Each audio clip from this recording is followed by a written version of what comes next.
In the grand theater of global economics, few performances have been as anticipated, or as fraught with tension, as the one that unfolded in Beijing this week.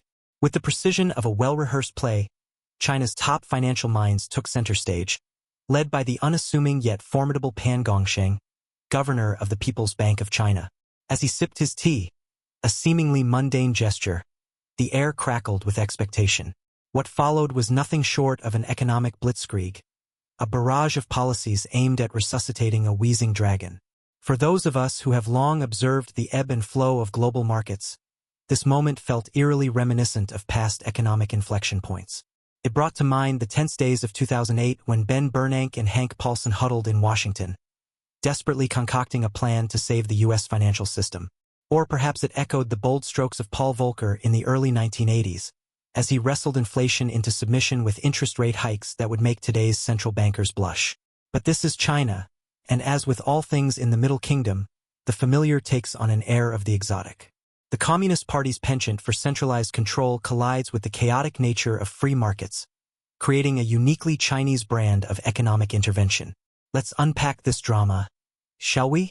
Picture, if you will, the gleaming skyscrapers of Shanghai and the bustling factories of Guangdong. For decades, these have been the engines of China's miraculous growth, the physical manifestations of Deng Xiaoping's famous dictum, "To get rich is glorious." But lately, these symbols of prosperity have begun to lose their luster. The property sector, once the golden goose of Chinese wealth creation, now resembles a lead balloon.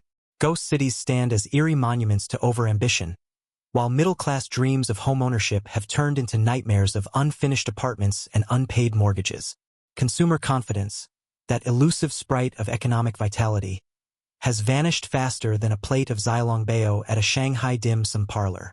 And then there's the specter that dare not speak its name in official circles. Deflation. It's the economic equivalent of a horror movie monster, lurking just off-screen, ready to pounce on an unsuspecting economy. Japan's lost decades serve as a cautionary tale, a reminder of how quickly an economic juggernaut can become mired in a deflationary quagmire. Enter our protagonist, Pan Gongsheng. A technocrat with the pedigree of Harvard and Cambridge, he's the kind of leader who would be equally at home discussing monetary policy or the finer points of Confucian philosophy. On Tuesday, however, he was tasked with a mission that would make even the most seasoned central banker quake: to pull the world's second-largest economy back from the brink of a deflationary spiral.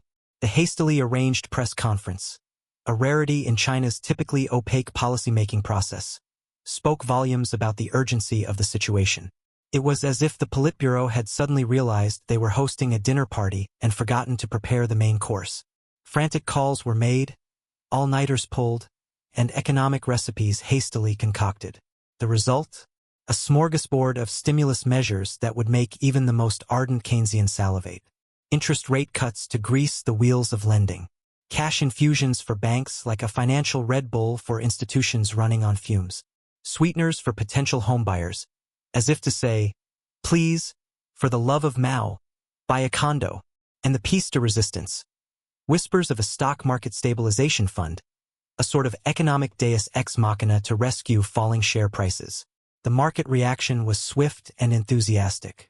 The CSI 300 index surged like a dragon awakening from slumber, posting its biggest gain since the heady days of 2020. European luxury goods makers, those purveyors of status symbols to China's nouveau riche, saw their stocks climb faster than you can say Louis Vuitton. For a moment, it seemed as if Pan had pulled off a miracle, conjuring economic confidence out of thin air like a magician producing a rabbit from a hat. But here's the rub, dear reader. In economics, as in life, there are no free lunches. Although, I must say, the dumplings at Din Tai Fung come close. The enthusiasm generated by Tuesday's announcement is akin to the sugar rush from a can of Coca-Cola. It feels great in the moment, but it's hardly a sustainable source of nutrition. The underlying issues plaguing China's economy, a real estate bubble of epic proportions, tepid consumer spending, and an increasingly hostile global trade environment, cannot be solved with a wave of the central bank's wand. As Duncan Wrigley of Pantheon Macroeconomics astutely observed, what China really needs is a package of reforms to fundamentally reconfigure the economy and unleash consumption growth. In other words, it's time for some economic soul-searching.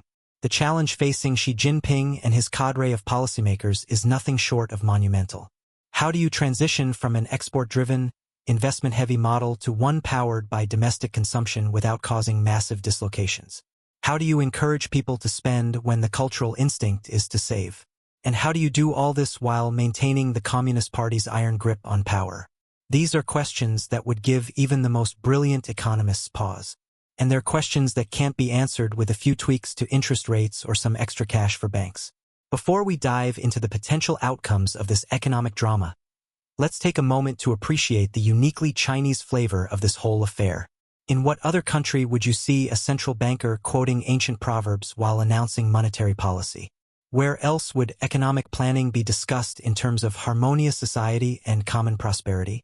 This is a nation where Marxist theory coexists with rampant capitalism, where state-owned enterprises compete with tech startups, and where economic decisions are as much about maintaining social stability as they are about GDP growth. It's a system that defies easy categorization and often leaves Western observers scratching their heads in bewilderment.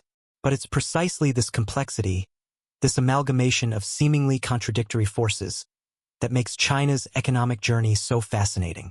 It's like watching a high-wire act performed without a net, with 1.4 billion people holding their breath in anticipation. So where does China go from here? The path forward is about as clear as Beijing smog on a bad day. On one hand, there's reason for cautious optimism. The swift and decisive action taken by Pan and his colleagues demonstrates a willingness to tackle economic challenges head-on. The transparency shown in Tuesday's press conference, a rarity in Chinese governance, suggests a growing recognition that clear communication is crucial for maintaining market confidence. Moreover, China still has significant policy tools at its disposal. Unlike many Western nations, which have already pushed interest rates to rock-bottom levels, China has room for further monetary easing. And let's not forget the massive foreign exchange reserves that could be deployed if things really go south. But on the other hand, the obstacles facing China's economy are formidable. The property sector, long the engine of growth, is sputtering like an old Mao-era tractor. Consumer confidence is shakier than a plate of jellied tofu. And geopolitical tensions, particularly with the United States, cast a long shadow over future prospects.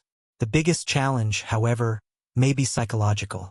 After decades of breakneck growth, Chinese citizens have come to expect economic miracles as a birthright. The idea that China might face a prolonged period of slower growth or worse, stagnation is almost unthinkable. Yet it's a possibility that policymakers must grapple with.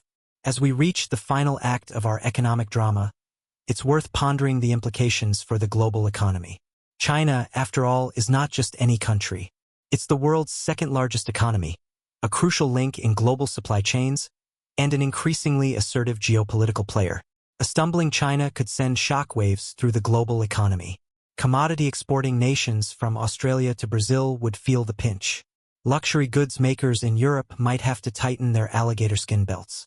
And U.S. companies relying on Chinese consumers could see their growth prospects dim. But it's not all doom and gloom.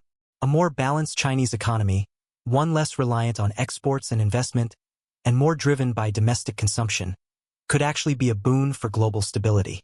It might help address some of the trade imbalances that have fueled international tensions in recent years. Moreover, China's challenges could present opportunities for other emerging economies. As labor costs in China rise and geopolitical tensions persist, countries like Vietnam, Indonesia, and India are positioning themselves as alternative manufacturing hubs.